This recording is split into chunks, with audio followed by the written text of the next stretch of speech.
we soon learned that Chicago is a city of superlatives, outstanding among which is the Stevens Hotel, the largest in the world, containing 3,000 rooms. Chicago's many fine hotels have been instrumental in making it one of America's foremost convention and tourist cities. There being over 150,000 rooms available within the metropolitan center and several thousand more in the suburban districts. Driving along Michigan Avenue, we passed the Chicago Public Library, containing over 800,000 volumes. And there before us, in all its white majesty, is the world-renowned Wrigley Building. Among the other architectural masterpieces of the city are the Shedd Aquarium, the Chicago Museum of Natural History, formerly known as the Field Museum. Musical appreciation has always been one of Chicago's inherent characteristics, and it is convincingly confirmed by this 42-story building, occupying a whole city block and housing the Civic Opera, in which the world's finest music is featured.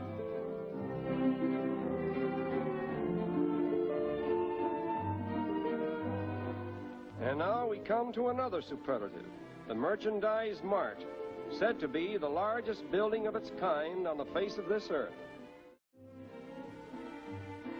And here is Randolph Street, the Rialto of Chicago, where the modern Bismarck and Sherman hotels mingle with a fascinating and colorful array of fine theaters, dance pavilions, shops, and restaurants of every kind and description, unique among which is this quaint landmark, patterned after medieval Europe's old Heidelberg.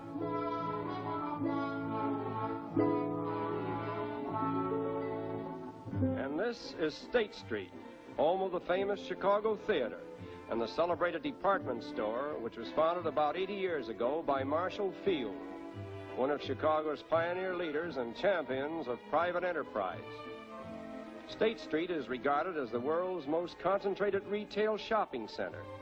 Over $450 million worth of merchandise being sold here annually. We find the center of greatest activity where State crosses Madison Street. And here again is another superlative, claimed to be the tallest hotel in the world, the Morrison, towering 650 feet above street level. On the North Shore Drive, we behold what is known as the Gold Coast, so called because of the wealth that is said to be represented by the people who live in this exclusive section of the city.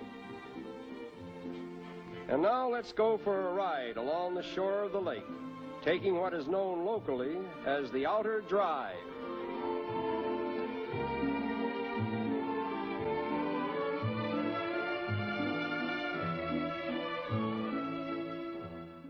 On our return trip over the same drive, we passed through the Gold Coast section again, where the towering Palm Olive Building and the impressive Drake Hotel form a fitting background for an exclusive bathing beach. This modern apartment house forms an interesting contrast with an old landmark that was built at the turn of the last century by Potter Palmer, one of the pioneer merchants and builders of the city. A page from the past, when a man's home was really his castle.